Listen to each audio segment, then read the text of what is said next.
Hi guys, welcome back to my YouTube channel. කොහොමද ඉතින් ඔයාලට ඔයාලා හොඳින් ඇති කියලා මම විශ්වාස කරනවා. ඉතින් මම අද ඔයාලට අරගෙන ආවේ ඩේ vlog එකක්. සතියේ සඳුදා ඉඳන් සෙන්සුරාදා වෙනකන් එක දිගටම වැඩ කරලා අද තමයි අපි පොඩ්ඩක් නිවාඩු පාඩුවේ ගෙදරට වෙලා ඉන්නේ. ඉතින් අද ඉරිදා දවසේ අපි මොනවද කරන්න කියලා තමයි මම මේ vlog එකෙන් ගෙනල්ලා තියෙන්නේ. ඒ වගේම අද මම මාළු ඇඹුල් තියල් එකකුත් හදා ගන්නවා. ඉතින් ඒකේ රෙසිපි එකත් මේ වීඩියෝ එකේ තියෙනවා. ඉතින් ස්කිප් නොකර දිගටම මගේ වීඩියෝ එකත් එක්ක රැඳිලා ඉන්න. ඊයේ මං අපේ අම්මලා ගෙදර ආවා. ඉතින් ඊයේ අපි එහෙ තමයි හිටියේ. දැන් ඉතින් අද උදේම කට්ටියත් එක්ක මාළු ගන්න තමයි යන්නේ. අපි මාළු ගන්නේ පැලියගොඩ මාළු මාකට් එකෙන්.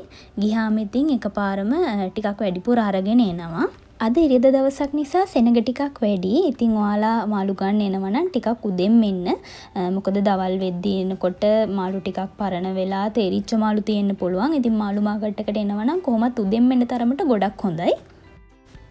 අපි මෙතනට ඇවිල්ලා මාළු ටිකක් වැඩිපුර ගෙනියන හේතුව තමයි එහෙම කරාම අපිට පොඩි ලාභයක් තියෙනවා.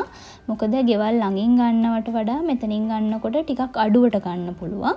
ගෙවල් ළඟ මාළු ලෑලි වලත් ගොඩක් වෙලාවට මාළු මාකට් එකෙන් ගෙනල්ලා තමයි විකුණන්නේ. ඉතින් මාළු මාකට් එකට කෙලින්ම ආවොත් චුට්ටක් අඩුවට අපිට තෝරලා බලලා හොඳ මාළු ගන්න පුළුවන්. ඔයාලා මාළු ගන්න මාළු මාකට් එකට මුල්ම වතාවට එන කෙනෙක් නම් මම දැන් මේ කියන්න යන දේ ඔයාලට වැදගත් වෙයි. ඔයාලා මාළු ගන්න එනවා නම් අනිවාර්යයෙන්ම ග්‍රොසරි බෑග්ස් අරන් එන්න ඕනේ. මොකද මාළු විකුණන කට්ටිය මාළු බෑග්ස් වලට දාලා දෙන්නේ. අපි ගෙනියන බෑග් වලට තමයි යාලා දෙන්නේ. ඉතින් බෑග්ස් අරන් එන්න. බෑග් විකුණන තැනුත් මෙතන තියෙනවා. ඒ වගේම තමයි පොඩි බාල්දියක් වගේ එකක් අරන් එනවා නම් ඔයාලට තවත් ලේසි වෙයි ගන්න මාළු ඒකට දාලා ගෙනියන්න. මේ මාළු මාකට් එකේ තියෙනවා ඔයාලා ගන්න මාළු කපලා දෙන වෙනම තැන. ඒ කියන්නේ ඔයාලා ලොකු කූරි මාළු ගන්නවනේ ඒවා මෙතනින් කපාගෙන ගෙනියන්න පුළුවන්. ඉතින් මාත් දැල්ලෝ ගත්තා. දැල්ලෝ ටිකත් මම මෙතනින්ම සුද්ධ කරගන්නවා. මොකද දැල්ලන්ගේ ගොඩක් දැලි තියෙනවා. ඉතින් මෙතනින් සුද්ධ කරගෙන ගියොත් මට ලේසියි ගෙදරදී සුද්ධ කරද්දි ගොඩක් දැලි ගෑවෙනවා. ඒ නිසා මම ඒ ටිකත් මෙතනින්ම සුද්ධ කරගන්නවා. ඒ වගේම තමයි මේවා සුද්ධ කරලා කපලා දෙන්න කිලෝ එකකට රුපියල් 50ක මුදලක් ගන්නවා. දැන් අපි මාළු මාකට් එකෙන් යන්න තමයි හදන්නේ. ඉතින් අපි මෙතනින් ගිහිල්ලා ඊට පස්සේ යන්නේ මැනින් මාකට් එකට.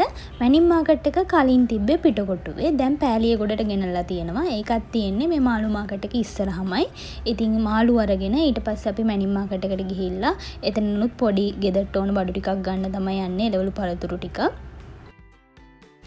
මට ඔයාලට මෙතනදි කියන්න තියෙන්නේ මම මාළු ගන්නකොට කියපු දෙයම තමයි. මොකද දැනට ලංකාවේ තියෙන සිටුේෂන් එකත් එක්ක ඔයාලා හැමෝම දන්නවා දවසින් දවස බඩු ගණන් යනවනේ. ඉතින් අපි එතකොට ගෙදරකට බඩු ගන්නකොට පොඩ්ඩක් හරි අඩුවට බඩු ගන්න පුළුවන් තැනකින් තමයි ගිහිල්ලා බඩු ගන්න ඕනේ. ඉතින් ඒ නිසා තමයි අද අපි මාකට් එකටත් ආවේ.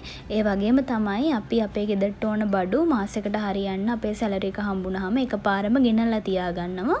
ඉතින් ඒක අපිට හරිම ලේසි. ඊට අමතරව තමයි එළවලු පළතුරු සතියෙන් සතියට වගේ ගන්නෙ. දැන් අපි මැනින් මාකට් එකකිනුත් බඩු අරගෙන ඉවරයි. ඉතින් දැන් ගෙදර යන්න තමයි හදන්නේ.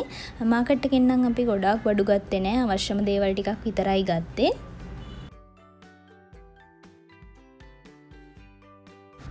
අපි කොහේ හරි එළියට ගිහිල්ලා ගෙදරට එනකොට මුලින්ම අපිව පිළිගන්න පවුලේ සමාජිකයා තමයි මේ ඉන්නේ. ඉතින් මට හරිම සතුටුයි කවුරු හරි ආවහම.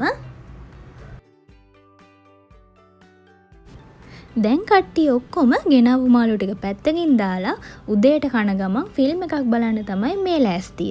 ඒ වුණාට අම්මටයි මටයි නම් එහෙම කරන්න බෑ. අපි දෙන්න ගෙනාපු මාළු ටික සුද්ධ කරලා ඉක්මනටම ෆ්‍රිජ් එකට දාන්න ඕනේ. නැත්තම් මාළු ටික සවුත්තු වෙනවා. දැන් මම්මගේ මාළු ටික සුද්ධ කරගන්න තමයි යන්නේ. ඉතින් මං අද ගත්තා බලමාළු, සාලයෝ, ඉස්සෝ, දැල්ලෝ, කාරල්ලෝ, ඒ වගේම ලින්නෝ. ලින්නෝ නම් මම ගොඩක්ම ගත්තේ කට්ලට් වගේ හදනකොට සැමන් වෙනුවට පාවිච්චි කරන්න පුළුවන් නිසා. ඒ වගේම බලමාළු වලින් මම අද ඇඹුල් තියල් එකක් හදනවා. කිලෝ එකක් ගත්තා. ඒ කිලෝ එකෙම ඇඹුල් තියල් හදලා තියන්න තමයි යන්නේ. මම මේ විදිහට ගොඩක් මාළු එකපාර ගෙදරට ගෙනාවහම ඒ ටික හොදලා කෑලි වලට කපලා මට වේලකට අවශ්‍ය වෙන ටික වෙන වෙනම භාජනවල දාලා ෆ්‍රිජ් එකේ දාලා තියාගන්නවා. ඉතින් මම ජොබ් එකක් කරන කෙනෙක්නේ. එතකොට මට හරිම ලේසියි මේ විදිහට කරාම උදේට උයන්න ටක් ගාලා අරගෙන උයන්න විතරයි තියෙන්නේ. ඉතින් ජොබ් එකක් නොකරන කෙනෙක් වුණත් මේ විදිහට කරලා බලන්න. එතකොට ඔයාලට හරිම ලේසි වෙයි උයනකොට. දැන් මම දැල්ලෝ ටික ක්ලීන් කරගන්න තමයි හදන්නේ. දැල්ලෝ ටික මම එතනදී සුද්ධ කරගෙන ආවා. ඒ නිසා දැන් මේවල ගොඩක් දැලි නැහැ. පොඩක් හොඳට හොද ගන්න තමයි තියෙන්නේ.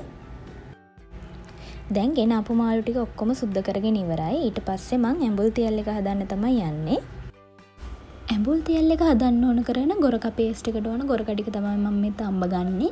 මෙතන මම ගොරක ග්‍රෑම් 50ක් විතර අරන් තියෙනවා. ඉතින් ඒක හොඳට තඹ ගන්නවා. ඒක තැම්බෙනකම් මම මාළු ටික සීසන් කරගන්නවා. මාළු වලට ලුණුයි ගම්මිරිසුයි දාලා හොඳට කලවම් කරලා පැත්තකට කරලා තියෙනවා ඒකත්. ගොරක ටික හොඳට තැම්බුණාට පස්සේ මම මේක හොඳට බ්ලෙන්ඩ් කරගන්නවා. ඉතින් හොඳට බ්ලෙන්ඩ් කරගත්තට පස්සේ තමයි මේ තියෙන්නේ. ඉතින් මම මේක බ්ලෙන්ඩ් කරගන්න අපි ගොරක තඹපු වතුර ටිකයි තව වතුර චුට්ටකුත් එකතු කරගත්තා. ඊට පස්සේ අපි බ්ලෙන්ඩ් කරගත්ත බ්ලෙන්ඩර් කප් එකේ ගොරක චුට්ටක් ගෑවිලා තියෙනවනේ. ඉතින් ඒකටත් වතුර ටිකක් දාලා මම ඒකත් මේ පේස්ට් එකට මේකතු කරගන්නවා. ඉතින් දැන් මේ විදියට තමයි මගේ ගොරක පේස්ට් එක තියෙන්නේ. මම දැන් මෙතනදී ලුණුයි ගම්මිරිසුයි තව එකතු කරගන්නවා. ඉස්සෙල්ලා මාළු එකට ලුණුයි ගම්මිරිසුයි එකතු කරා. ඒ පොඩ්ඩක් එකතු කරේ ඇඹුල් තියලකට ටිකක් වැඩිපුර ලුණුයි ගම්මිරිසුයි ඕනේ. ඉතින් ඒ නිසා මම මෙතනදී ගොරක පේස්ට් එකට ලුණු ගම්මිරිස් එකතු කරගන්නවා. ලුණු ඇඹුල් සැර මේ හැමදේම එකතු කරද්දි හැම වෙලාවෙම ඔයාලගේ රස අනුව තමයි හැම කෑමකටම මේව එකතු කරගන්න ඕනේ. දැන් මං හදාගත්ත පේස්ට් එකෙන් ටිකක් මාළු එකට දාලා කලවම් කරලා ඊට පස්සේ කහ ටිකකුත් එකතු කරනවා. ඇඹුල් තියල් එක හදාගන්න කෙසෙල් කොලයක් ඕන වෙනවා. ඉතින් මම ඒකත් දැන් පොඩ්ඩක් රත් කරලා ගන්නවා. ඔයාලට කෙසෙල් කොල නැත්තම් කිසිම ප්‍රශ්නයක් නැහැ. යටට කරපිංච දාන්න පුළුවන්.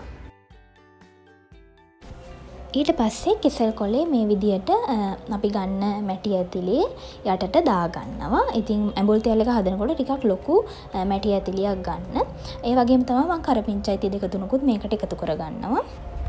ඊට පස්සේ මාළු කෑල්ල අරගෙන මේ විදියට අපි හදාගත්ත ගොරක පේස්ට් එකේ ගාලා මැටි ඇතිලියෙන් තියාගන්නවා.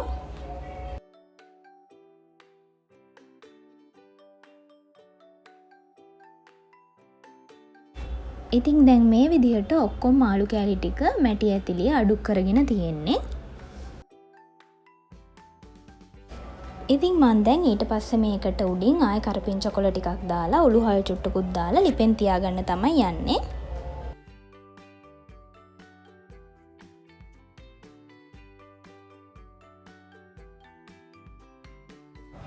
ඊට පස්සේ විනාඩි 15කට විතර පස්සේ මම මේ ඇඹුල් තියල් එක ඇරලා බලනවා. ඉතින් මේකේ වතුර ගතිය තාම තියෙනවා. ඉතින් මේ වතුර ගතිය අයින් වෙනකම් සම්පූර්ණයෙන්ම අයින් වෙනකම් හොඳට හිඳ ගන්න ඕනේ. ඊට පස්සේ ආයෙ ටික වෙලාවක් ගියාට පස්සේ මම මේ හැලිය චුට්ටක් හොලව ගන්නවා. එතකොට අර හොඳට මාළු ටික මික්ස් වෙනවා. දැන් ඔයාලට පේනවා මගේ මාළු ඇඹුල් තියල් එක හොඳටම හිඳිලා තියෙන්නේ. ඉතින් මේ වෙලාවේදී අපි මේක පියනකින් වහගන්නේ. මොකද එහෙම වුණොත් අර ඇතුලේ තියෙන රස්නේ පීනට ගිහිල්ලා ආයේ මේකට වතුර වැටිලා මාළු ටික සවුත් වෙන්න පුළුවන්. ඒ නිසා හොඳටම නිවෙනකන් ඉඳලා තමයි මේක වහගන්නේ. ඉතින් මේක රසටම තිබ්බා. ඔයාලා try කරලා බලන්න මේ විදිහට.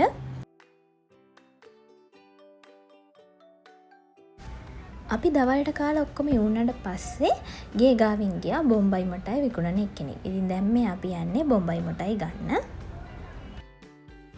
ගොඩ කාලයකට පස්සේ තමයි මම බොම්බයි මොටයි රහ බලන්නේ. හවස් වරුවේ නම් හොඳටම වැස්ස. ඉතින් ඒ වුණාට අපි උදේ ඉඳන් ප්ලෑන් කරපු ගමනක් තිබ්බ හවස යන්න ඕනි කියලා ආසාවෙන් ප්ලෑන් කරේ ඒක. ඉතින් වැස්ස වුණාට බැහැනේ අපි ඒක කොහොම හරි යනවා.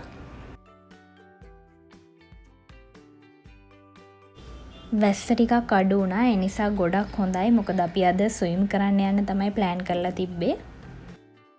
කඩුවෙල තියෙනවා TFC කියලා රෙස්ටුරන්ට් එකක්. ඉතින් එතන පූල් එකකුත් තියෙනවා. ඉතින් මේ පූල් එක හරිම ක්ලීන්. ඒ වගේම තමයි එතන ස්ටාෆ් එකත් හරිම හොඳයි. අපි මෙතනට නිතරම වගේ එනවා. ඉතින් අදත් එතනටම තමයි ආවේ. අපේ නිර්වාණ බබාට නම් කිසිම ඉවසිල්ලක් නැහැ පූල් එකට බහින්න. ඉතින් වෙලාව ඉඳන් එයා හරිම ආසාවෙන් හිටියේ. ඒ වගේම තමයි ගෙදරදිත් කියනකොට යන් නාන්න යන් පීනන්න යන් කියලා හරිම ආසයි එයා.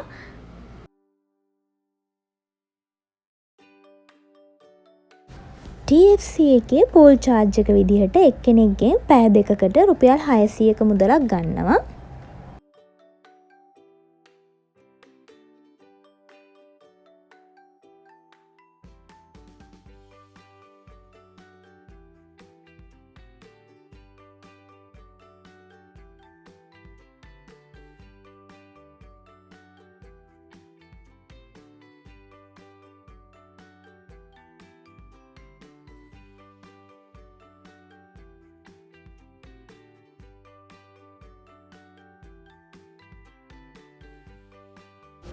ඉතින් අපි TFC එකට ස්විම් කරන්න આવොත් අනිවාර්යයෙන්ම මේ ක්‍රිස්පි චිකන් සබ්මැරීන් එක ගන්නවා. මේක හරිම රසයි.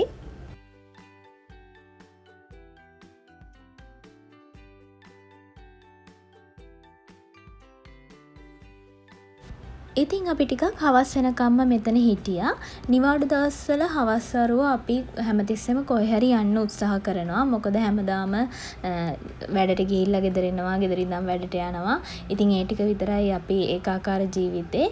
ඉතින් නිවාඩු දවස්වල කොහෙත්ම හරි එළියට යන්න අපි try කරනවා. ඉතින් ස්විම් කරලා ඔක්කොම ඉවරනට පස්සේ අපි හිතුවා ඩිනර් එක අරගෙනම ගෙදර ගියොත් හොඳයි කියලා. ඒ නිසා අපි රෙස්ටුරන්ට් එකකට ආවා. මෙතනත් ඉතින් හැමතැනම වගේ ඉස්සෙල්ලාම වැඩ පටන් ගත්තේ අපේ නිර්වාණ බබා තමයි.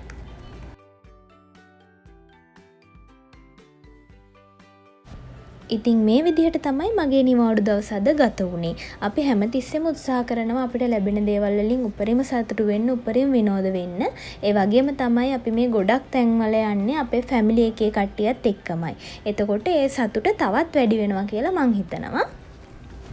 මගේ ඩේ ව්ලොග් එක මම දැන් මෙතනින් ඉවර කරනවා. ඉතින් ඔයාලා මේ වීඩියෝ එකට කැමති නම් ලයික් කරන්න, කමෙන්ට් කරන්න.